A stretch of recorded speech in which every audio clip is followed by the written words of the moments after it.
So I was like, Steel Kaiju, more like Steel Kaiboo, am I right? I told him I've seen a Cobra Mustang with better fangs than he had on. Hmm? No, he's right behind me, isn't he? Nowhere to hide, panic spreading far and wide. Who can turn the tide?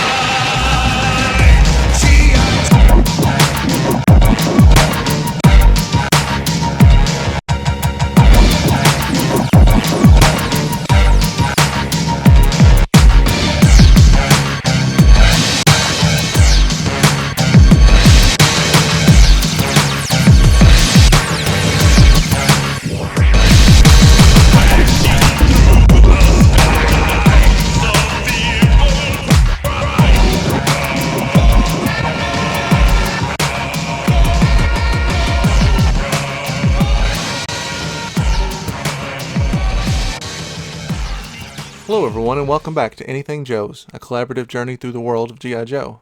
My name's Greg Engel. Oh, that's right, Jaren's off this week. That's right, ladies and gentlemen, Jaren Decker, only the second documented male known to give birth. Oh, his wife gave birth. Well, so what? He gets off work for that? Who knew? Just kidding, Jaren. Wish you all the best with your brand new bundle of crippling debt. So, since Jaren is off this week, I thought we'd take a look at something that I got in the mail recently. It's a creator-owned project called the Steel Kaiju. If you're not familiar with the Steel Kaiju, take a look at this clip from the G.I. Joe cartoon show and see if you can spot the similarities. Now we'll clear out the Joe team and claim what is rightfully ours! Destroy and retrieve!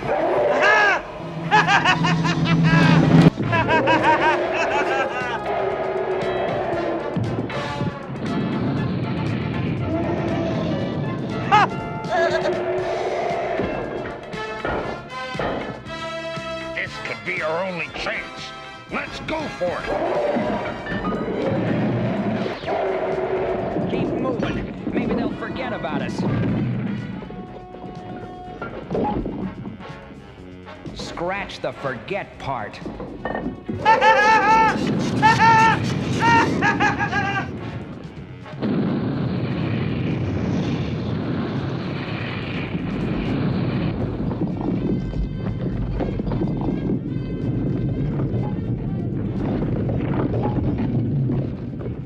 Now I know what I always hated about dry land. No place to dive. So even though it's a fan-created project, this is a pretty faithful adaptation of the original property and something that we never got a toy of originally.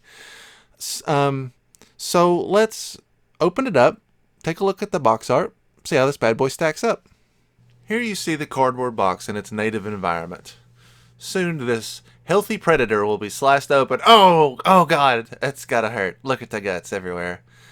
So, the Cobra Sentinel, the Steel Kaiju, comes in a pretty sizable box, and is packaged exactly to its dimensions, which is good because you don't want it to be, you don't want anything to happen to it in transit, whatever. It's got a significant amount of packaging inside also, so after the paper comes out, and you see the exact size of the box, actually would take a second and look at the amazing box art for this. You can see that it's got like soldiers attacking, the beast in its native environment. I apologize that the lighting on this is not great. It was my recording studio, quote unquote, is not really set up for large scale photography like this just yet. But hopefully this will be good enough that you'll get the idea. Let's get this bad boy out of here. Alright, so you can see that it is measured at 20 inches tall. And it is also advertising the different placement of this, like where it's waist swivel, hinge jaw, arm rotation. It's got bonus like karate chopping hands, wrist twist. I don't know why my hands are doing that. Some kind of Vanna White action. The jaw does move up and down, as you'll see here in a little bit, and it's comparable to the 3 3/4 line. Stop doing that with your hands. It's got some cool Japanese writing on the side. And then here's another close-up look at the box where the soldiers are attacking it. much to their futility as they will be stomped on.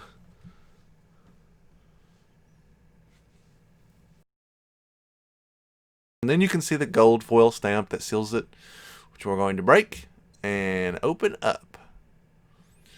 This is packaged in, completely in styrofoam to protect it during transit, which is great. I'm just going to dump it out on the bed like a fool.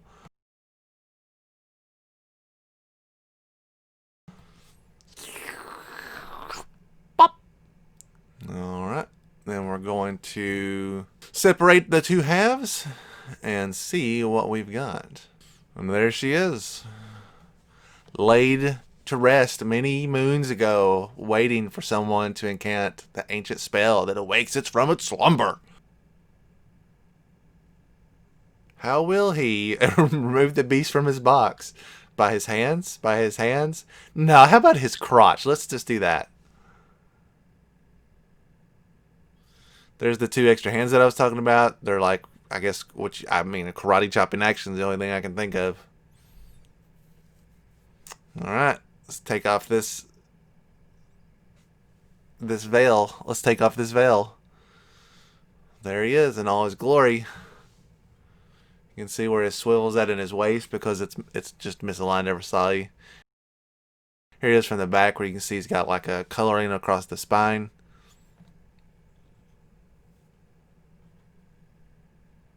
Let's take a closer look.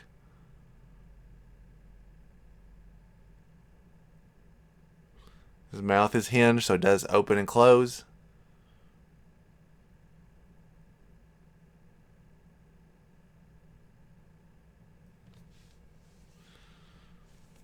You can see the detailing. There's his hands, which are perfect for fitting G.I. Joe figures in, or I guess any 3 3/4 figure of your choice. I mean, technically, the classified figures would probably fit in those. His legs don't have any mobility at all, so that swivel at the waist is pretty much the extent of his lower torso motivation, so you can't really have him walking or stomping or anything like that. I'm assuming that's for stability issues, if nothing else. They are solid on the bottom. The piece in general is actually much lighter, as you can see, because I'm lifting it one-handed, me, a puny man. You can see that the hands do swivel inward and outward with a little bit of work. I was told that you're supposed to use the old boil and pop if you want to change the hands out, but it's unlikely that I'll be doing that. Maybe ever, to be honest. Here's a slightly closer up look at the creature so you can see a little bit more detail on the paint. Painting on this is phenomenal. It's pretty much spotless. From the eyes down to the fangs or the hooves. There's no bleed over or anything like that. It's all very clean. It's very pristine. It looks great. It looks exactly what you would want it to look, honestly. I can't imagine, other than maybe some more posability, some more articulation, that there's really anything else that you could hope for out of it. In terms of comparing it to the on-screen version, it's pretty much a dead ringer. You can see the detailing on the spine, on the back of it as well. It's colored red on the top, but blues on the side. So they really did pay attention to the little details for something that is not on screen for a substantial amount of time.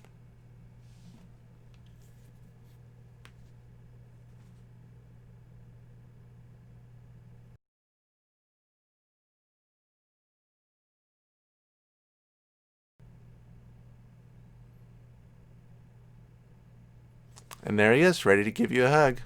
Or a kiss.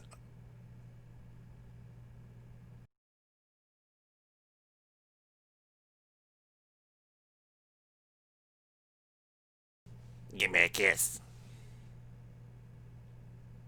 So ultimately, I think the Steel Kaiju is an endeavor of enormous proportions, and it's certainly, the size alone is something that we don't really get in the G.I. Joe universe out of toys any longer.